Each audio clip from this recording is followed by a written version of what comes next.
여러분 안녕하세요. 저는 독한 국어의 원리와 공식의 저자 구자련입니다.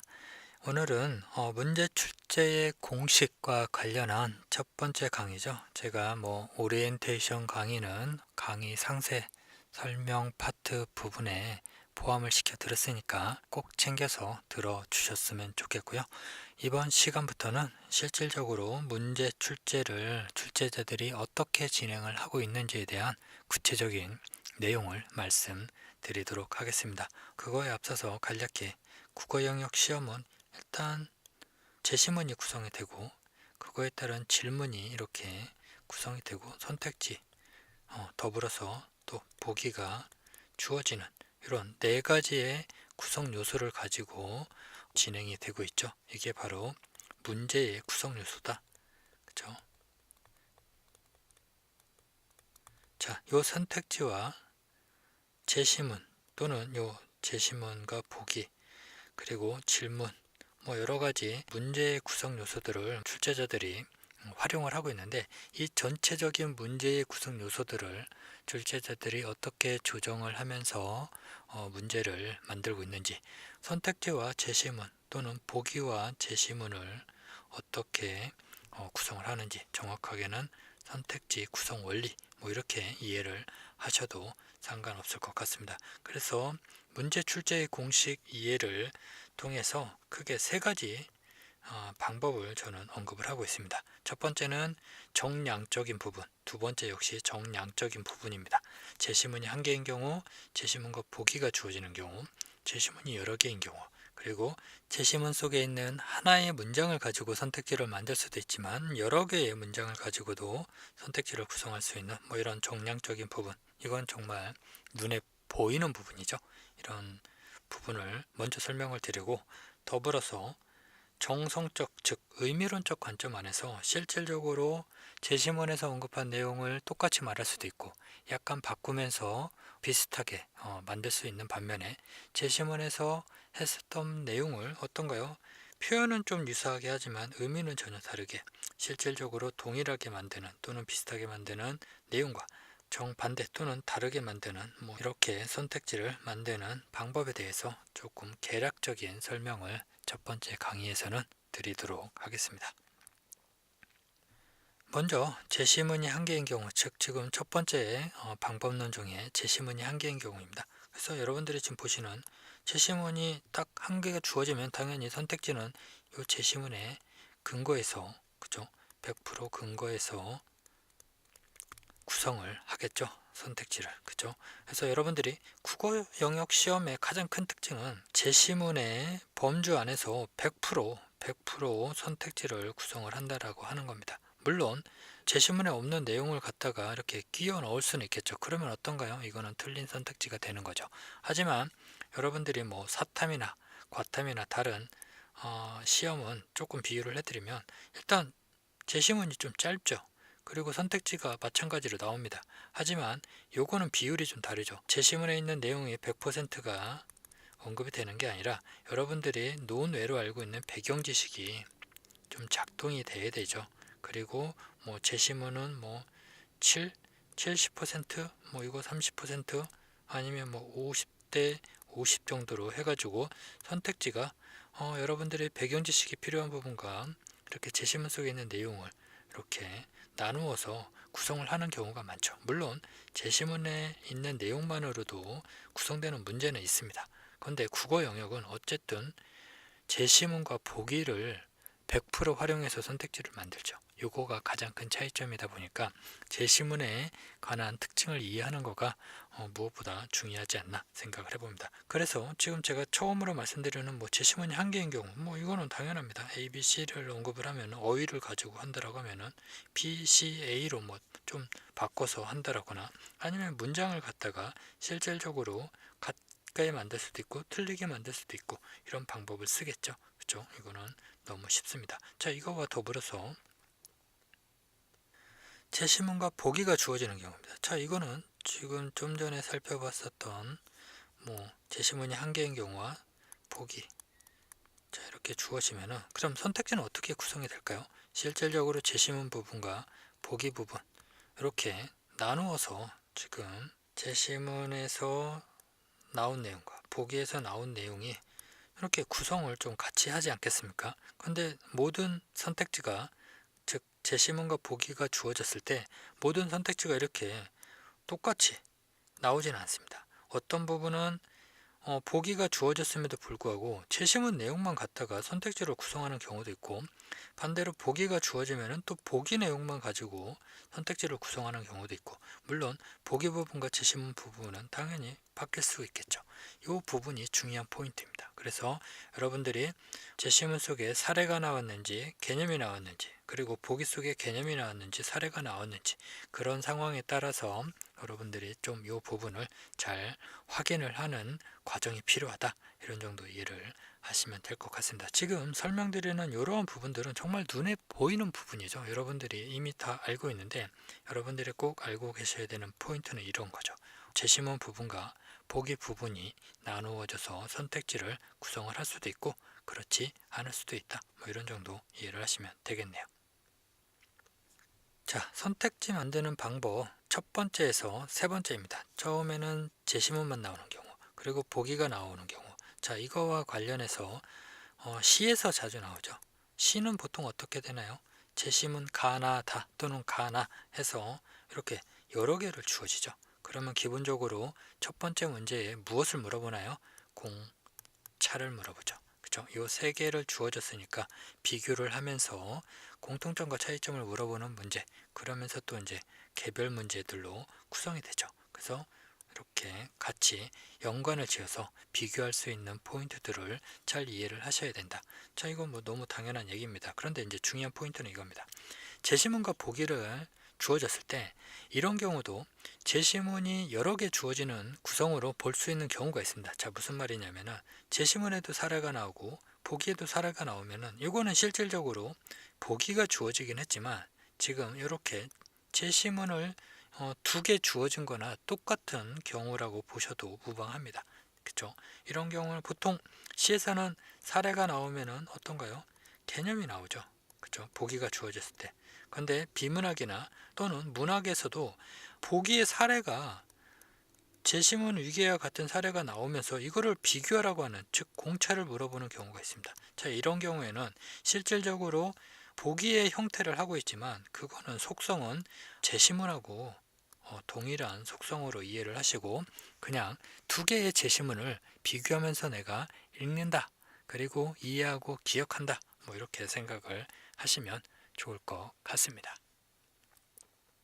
자, 그러면 두 번째로 선택지 구성 방법 두 번째입니다. 구성 방법 지금까지 뭐 제가 선택지 구성 방법 첫 번째로 제시문 하나인 경우, 그 다음에 보기 주어졌을 때, 그 다음에 여러 개 제시문이 여러 개 있을 때 이렇게 나눴다라고 하면은, 자, 선택지 구성 방법 두 번째는 뭐 더 쉽습니다. 제시문 속에 있는 한 문장을 가지고 할 거냐, 여러 문장을 가지고 선택지를 구성할 거냐, 이렇게 나누어서 조금 여러분들이 이해를 하시면 좋지 않을까. 왜냐, 이거는 실질적으로 문장력과 독해력 이런 것들이 또 포함이 되어야 되겠죠. 그래서 단순하게 하나의 문장과 제시문 하나의 문장을 통해서 선택지를 만든다, 이렇게 생각을 하시면 여러분들이 계속적으로 기술만, 얄팍한 기술만 생각하게 됩니다. 하지만 독해력이 필요한 부분들은 이렇게 여러 개의 제시문을 가지고 여기에 핵심 내용들을 뽑아서 선택지를 구성을 하겠죠.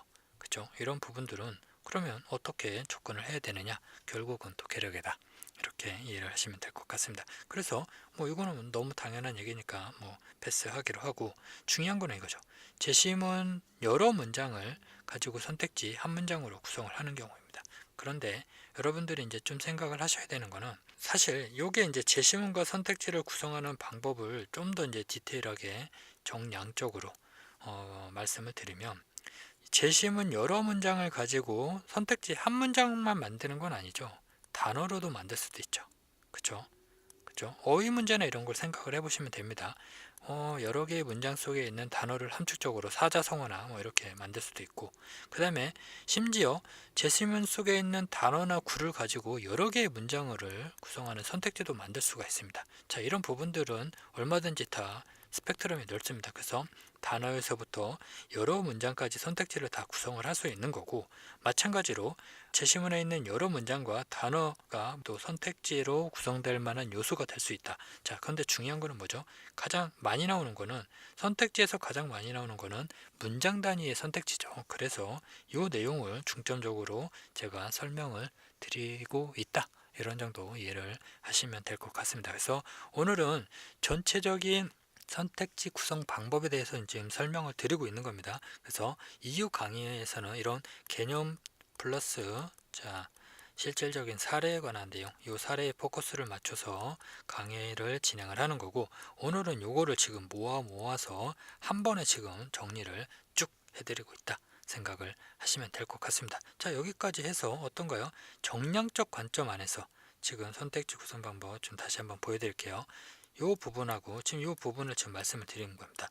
이거는 너무 당연한 얘기니까, 혹시 여러분들이 처음 국어 영역을 접하는 예비 고등학교 1학년이라든가 아니면 국어 영역을 한 번도 공부해보지 않은 그런 수험생을 위해서 조금 준비를 했다 라고 생각을 하시면 될 것 같습니다. 그리고 이런 부분들은 독한 국어의 공식에서 좀 더 제가 글로 상세히 좀 설명을 드리고 있습니다. 자, 중요한 거는 이것보다는 요거죠. 선택지 구성 방법, 이제 제가 세 번째로 말씀을 드리는데, 이거는 이제 의미론적 관점에서, 그렇죠? 의미론적 관점이고, 이거는 정성적 관점으로 좀 나눕니다. 이거는 정량적이죠. 정말 눈에 보이는, 그렇죠? 양적인 부분 안에서 설명을 드린 거고, 이 정성적 부분 안에서 실질적인 이런 제시문 내용을 갖다가 한 문장이든 또는 여러 문장이든, 그렇죠? 또는 보기가 있든, 또는 제시문이 여러 개인 경우, 또는 제시문이 한 개인 경우, 이런 모든 상황에 따라서 어떤가요? 선택지를 그대로 가져올 수 있겠죠.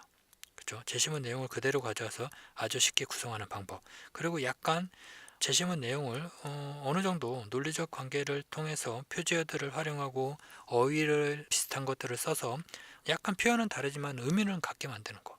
그리고 반대로 제시문 내용을 비슷하게 가져와서 표현을 하지만 실질적으로는 의미가 달라지는, 그렇죠? 그래서 요거는 내용을 유사하게 또는 동일하게 만드는 거고, 이거는 제시문 내용과 틀린 내용, 다른 내용을 구성하는 방식. 크게는 두 가지, 좀 더 세부적으로 말하면 세 가지 방식을 통해서 선택지를 구성을 할 수 있다. 이렇게 이해를 하시면 될 것 같습니다. 자, 이거 관련한 개념을 좀 더 설명을 드리도록 하겠습니다. 먼저 동일 표현, 동일 의미는 말 그대로 제시문에서 A라고 말했고 선택지에서 A라고 똑같이 말하는 겁니다. 그래서 싱크로율, 즉 일치율이 90% 이상 정도 되는 부분들을 저는 동일 표현, 동일 의미라 말씀드리고, 말 그대로 약간 살짝 바꾸는 정도, 이런 정도를 이해를 하시면 될 것 같습니다. 자, 다음은 다른 표현 유사 동일 의미입니다. 자, 이거는 이제 문장력을 조금 필요로 하는 부분들이죠, 여러분들이. 그래서 다른 표현 유사 동일 의미는 문장의 표현 방식은 다르나 어떤가요? 결론적으로 동일 또는 유사한 의미로 선택지를 구성하는 방법입니다. 이는 주로 제시문상의 어휘를, 그렇죠? 제시문에 나오는 이런 A, B, C, D, 제가 이제 계속적으로 말씀드린 주고받은 대상 경우의 수들이죠. 이런 어휘를 패러프레이즈하는 거죠. 자, 패러프레이즈는 글 속의 어구를 다른 말로 바꿔서 알기 쉽게 풀이하는 건데, 약간 유사 어휘로 바꾸는 정도도 패러프레이즈로 이해를 하셔도 상관없을 것 같습니다. 자, 이렇게 패러프레이즈를 하거나, 자, 뭐를 하나요? 문장 속에 표지어를 바꾸는 거죠. 자, 이게 중요하죠. 어휘를 바뀌는 거는 어휘력을 조금 여러분들이 보강을 하면 되는 거고, 실질적으로 문장력을 판가름하는 부분이 바로, 제가 이제 말씀을 드리면, 문장 속에는 어휘도 있고 그 안에 있는 연결어라든가 접속어라든가 부사어라든가, 자, 이게 부사어가 상당히 중요합니다. 저는 부사어와 관련된 부분은 사실 논리력하고 또 연동이 되기 때문에, 이런 부사어와 관련된 표지어들을 잘 여러분들이 이해를 하셔서 제시문 내용과 어떻게 똑같이 또는 비슷하게 만들고 있는지 이해를 하는 거가 필요하다. 이런 정도 생각을 하시면 될 것 같고요. 그 다음에 이거 좀 관련해서 좀 더 살펴볼까요? 제가 이런 경우는 ABC들을 뭐라고 하나요? 주고받은 대상 경우의 수라고 이야기를 하고 있죠. 독한 국어의 원리에서 이거는 지금 독해의 관점에서도 되게 필요한 부분이고, 실질적으로 여러분들이 문제를 풀 때에도 중요한 개념이다 라고 생각을 하시면 되겠네요. 그거를 크게 순류, 역류, 그 다음에 대립대조 비교 뭐 이렇게 또는 도화기 정도까지 지금 4가지를 설명을 드립니다. 요거와 관련된 표지어들을 제가 카테고라이징해서 쭉 정리를 해드리고 있는데 좀 이따가 제가 보여드리겠습니다. 그런 표지어들을 다 찾아서 공부를 하시면은 실질적으로 문장력이 쭉 올라가죠. 그쵸? 근데 이제 문장을 잘 읽고 쓴다고 해서 여러 개의 문장으로 구성된 제시문을 또 잘 읽을 수 있는 건 아니기 때문에 제가 독한 국어의 원리 관련해서 논리문법 쪽 사고를 어떻게 적용하는지 진행을 하고 있습니다. 자, 그죠? 이런 부분들을 이해를 하시고 이거와 관련해서 조금 실사례에 한번 문제를 풀어 보도록 하겠습니다.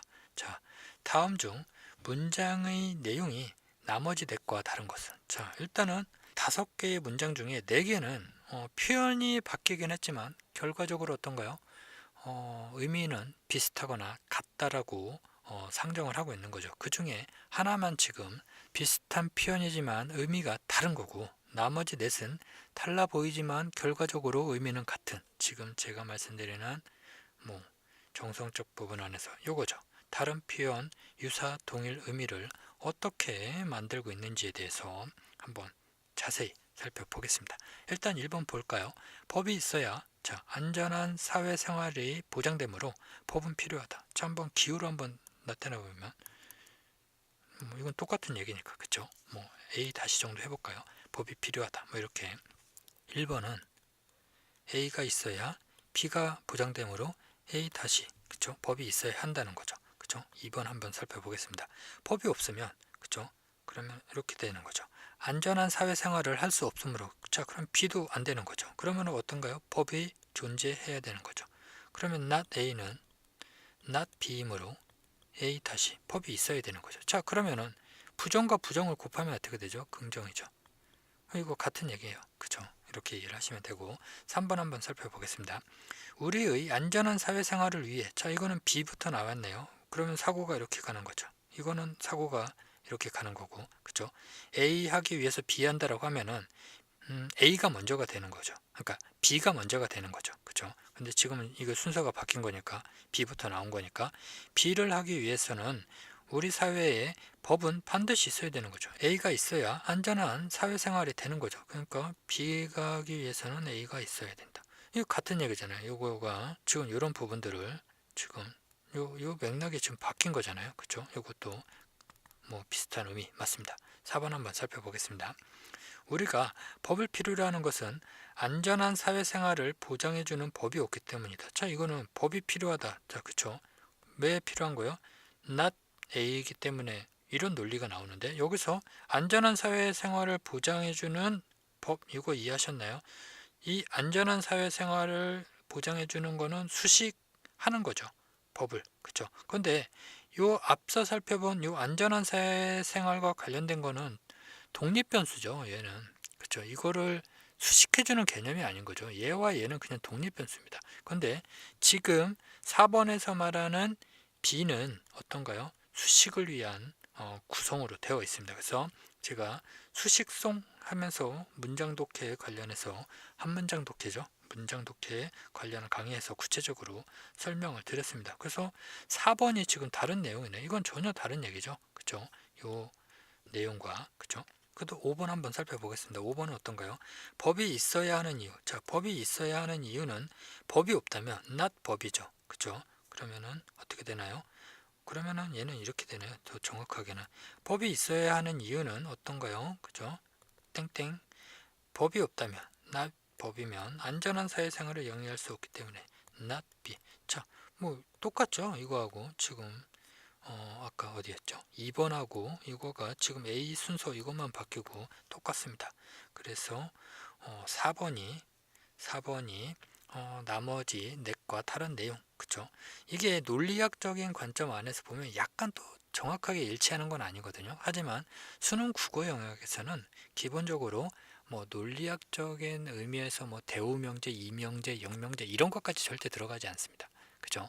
다만 의미론적 관점 안에서 일반적으로 또는 보편적으로 우리가 비슷하게 또는 동일하게 생각하는 문장력 정도까지만 요구를 한다 정도를 이해를 하시면 좋을 것 같습니다. 자, 이 문제 정말 좋은 문제 같습니다. 그래서 이렇게 문장을 어떻게 패러프레이즈하고 또는 어떻게 다르게 만들고 어떻게 유사하게 만드는지 이 부분을 이해할 수 있는, 그리고 저는 그거를 기호적으로 이렇게 주고받은 대상 경우의 수를 사용해서 쉽게 좀 설명을 드릴 수 있고 여러분들 역시 그렇게 이해하실 수 있다, 뭐 이런 정도 말씀을 드리고 싶습니다. 자, 이제는 마지막으로 유사표현 다른 의미. 자, 이거는 뭐죠? 앞서 살펴본 요 4번처럼 만드는 거죠. 지금 저희가 좀 전에 살펴봤었던 요 4번 같은 경우는 지금 요거 1, 2, 3, 5번하고는 어떤가요? 표현은 비슷하지만 의미는 전혀 딴 얘기가 되는 거죠. 자, 바로 이 얘기를 하는 겁니다. 그죠? 요거의 방법은 조금 더 이제 방법이 여러 가지가 나오는데요. 이러한 방법으로는 크게 서술어를 좀 잘 바꾸더라고요. 그래서 앞서 제시문에서는 뭐 긍정을 얘기했는데 부정을 얘기한다거나, 그죠? 올라가고 더해지고 높아진다고 했는데 뭐 낮아진다고 이야기를 하거나, 뭐 이런 서술어를 바꾸는 방법, 요게 단골 메뉴이고요. 두 번째는 이런 거죠. 조건 범위를 바꿉니다.